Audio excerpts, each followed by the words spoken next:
El presupuesto general de la Nación, a ser discutido por el Congreso, plantea desde el Ministerio de Hacienda un monto de 523 billones de pesos, de los cuales 12 billones son recursos contingentes, es decir, que no tienen financiación, para lo cual el gobierno busca una reforma tributaria, la segunda del mandato del presidente Gustavo Petro, y de esta manera materializar su Plan Nacional de Desarrollo. ¿En qué consiste este nuevo cambio tributario que planteará el ministro de Hacienda, Ricardo Bonilla? En el presente capítulo de los podcasts de Sectorial lo presentamos junto con sus implicaciones para empresas y personas. El pasado 29 de julio, el ministro de Hacienda, Ricardo Bonilla, radicó el proyecto al Congreso para definir los recursos que va a manejar el gobierno en el 2025, en otras palabras, el presupuesto general de la Nación, estimado en un monto de 523 billones de pesos. Este presupuesto tiene varias cosas buenas, por ejemplo, se aumentan los recursos para la salud, se aumentan los recursos para las personas en situación de pensión y se aumentan los recursos del Sistema General de Participaciones. Esto último se refiere a aquellos dineros que son transferidos a los territorios. Y esto es favorable porque lograría que los recursos no terminen concentrados en las principales ciudades del país. Ahora bien, puede haber un reto, es que estamos hablando de recursos para el 2025 año preelectoral. Entonces, que esos dineros no terminen destinándose a favorecer luego o a compra de votos para el 2026, las elecciones presidenciales. Por otro lado, hay varios limitantes en el presupuesto. Primero, que el país está altamente endeudado. De esos 523 billones, 113 billones serán destinados al servicio a la deuda. Eso es más o menos un incremento del 19% frente a lo que habríamos pagado en el 2024. Segundo elemento, los recursos destinados para la inversión son de apenas 82,4 billones. Quiere decir que la mayor parte de los recursos están destinados al funcionamiento.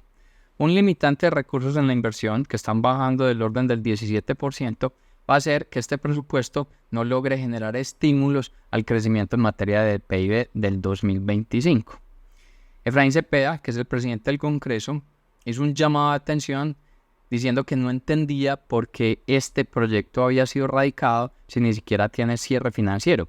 Se refería a que el ministro de Hacienda, cuando radica el proyecto, dice que de los 523 billones hay 12 billones en recursos contingentes. Quiere decir eso que tienen que buscar la financiación de esos recursos porque no tiene fuente.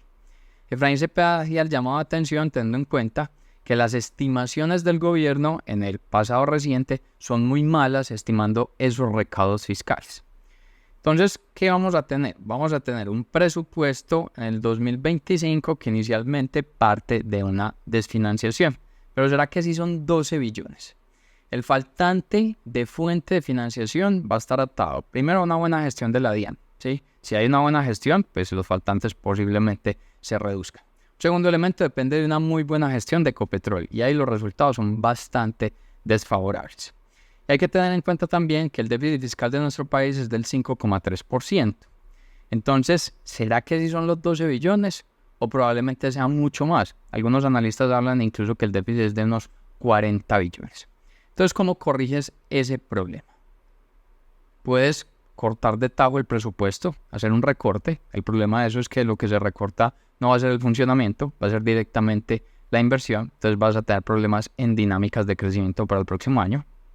Segundo es flexibilizar la regla fiscal a costa de que en nuestro país la confianza que tiene, poca confianza que existe en la actualidad, se termine de desaparecer porque la regla fiscal lo que hace es que el país mantenga unas finanzas estables, unas finanzas que genere confianza.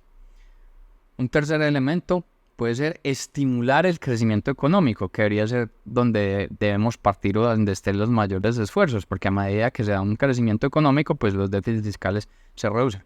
Un cuarto elemento, hacer una reforma tributaria, que resulta en la historia nuestra, por lo menos en lo que hemos analizado en sectorial, es lo preferido por todos los presidentes. Estamos hablando desde Ernesto Samper, Andrés Pastrana, Álvaro Uribe, Juan Manuel Santos, Iván Duque y Gustavo Petro. En todas sus presidencias, por lo menos, cada periodo de 4 años, habían 2 reformas tributarias. Entonces el recurso al que se apela es hacer una reforma tributaria y no es la excepción en el nuevo gobierno.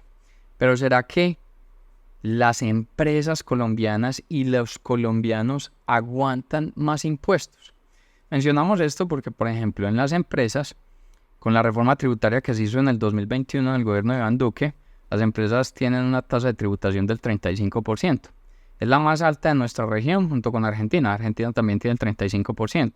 De ahí va Brasil y Venezuela con un 34%, Costa Rica, México, Nicaragua, Perú en un 30%, Ecuador en un 28%, Chile tiene el 27%, República Dominicana en el mismo nivel, Bolivia, Guyana, Panamá, 25%, si te vas para Estados Unidos tienes el 21%, en Paraguay el 10%, en Barbados el 9%, ¿sí? La tasa de impuesto de renta en Colombia a las empresas es la más alta de la región. Y si te vas a las personas naturales, con la reforma tributaria de Gustavo Petro, también quedas en el país con mayor tasa de impuesto de renta a las personas, el 39%, levemente superado por Chile que tiene el 40%. Las tasas luego están 37 en Ecuador, en Estados Unidos también en ese nivel. Y miren la particularidad, Estados Unidos tiene un alto nivel de impuesto a las personas, un bajo impuesto a las empresas. En Colombia es alto el impuesto a las personas y es alto el impuesto a las empresas. Entonces, ¿será que sí aguantamos más impuestos, tanto empresas como personas, teniendo en cuenta que ya es la tasa impositiva más alta de nuestra región? En Sectorial, analizamos mensualmente las perspectivas de mediano plazo de 131 sectores, que te servirá para explorar oportunidades comerciales con entidades públicas y acceder a nuevos nichos diversificando los ingresos de tu empresa.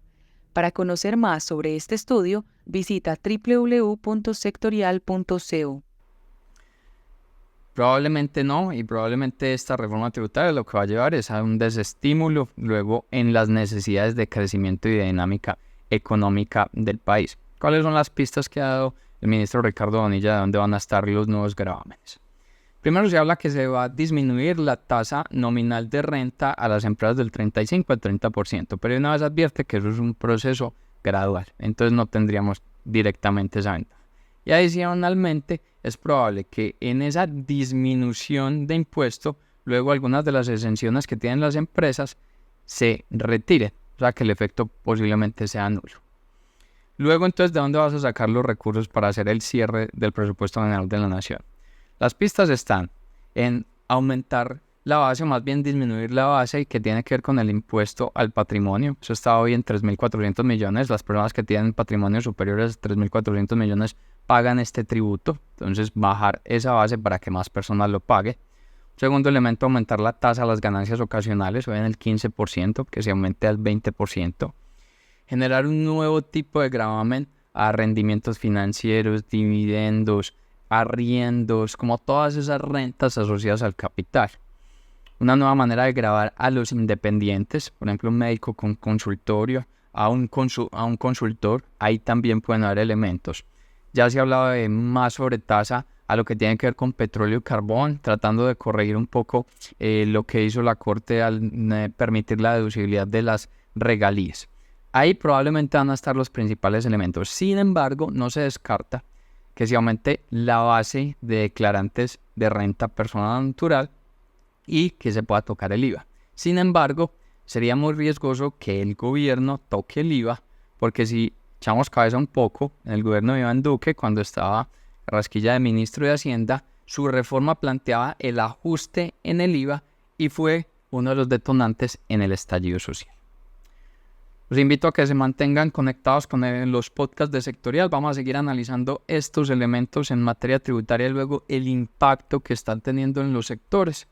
Los invito también a que tengan en cuenta nuestra cuenta en X, nuestro canal en Spotify, el canal que tenemos en YouTube y la cuenta en Instagram, donde estamos compartiendo constantemente diferentes datos que van a inducir a oportunidades en los sectores o que puedan generar una alerta para alejarse de ellas. En el próximo capítulo analizaremos cómo ha sido el desempeño de Ecopetrol ante los cambios en su liderazgo, teniendo en cuenta que la estabilidad de Colombia depende de este activo, que es el mayor generador de divisas del país.